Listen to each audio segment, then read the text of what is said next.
Láska k prachům může ohrozit i to největší kámošství. Více předkloň! Dokonce i vztah mezi 3 maňáskama, co na sebe zvysoka prdějí. Na kom je tenhle měsíc nájem? Na tobě, úchyle. Nečekej, že tě založíme, Mervy, nemáme jasný rozpis. No jo. Tak jo, jsem na to. Uděláme tu trochu místa.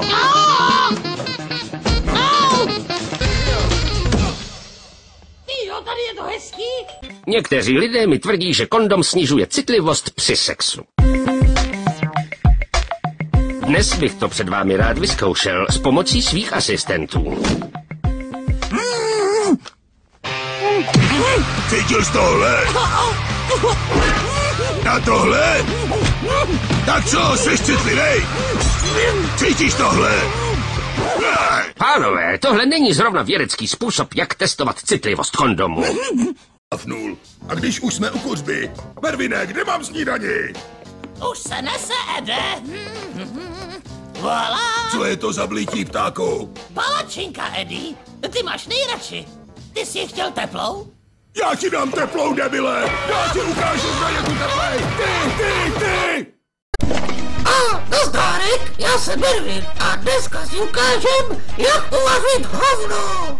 Jak uvařit hovno? S Mervin. A dneska uvařím specialitu pro svýho kámoše Eddieho.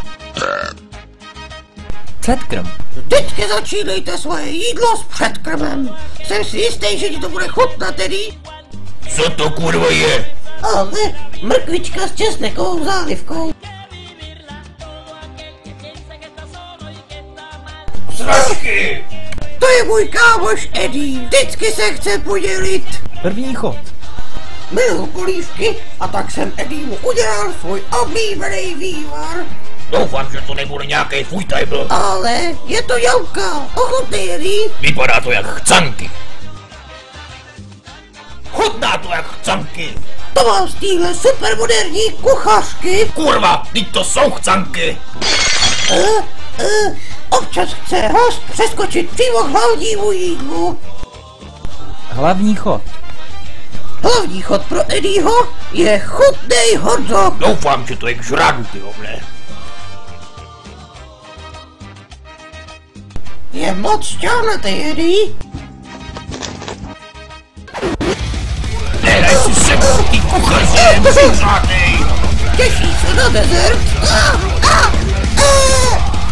Dezert. Když pro někoho vaříte, je to ten nejlepší způsob, jak mu dát najevo svou lásku. A protože mám Eddieho moc rád, udělal jsem mu jeho oblíbený puding. Tada! Kouknem se, jak mu bude chutnat. To je hovno. Ne, Eddie, není. To je hovno. Ne, Eddie. To bylo tvoje poslední jídlo. Pro dnešek máš volno, Mervine. Bude z tebe popcorn, ty kriple oranžovej.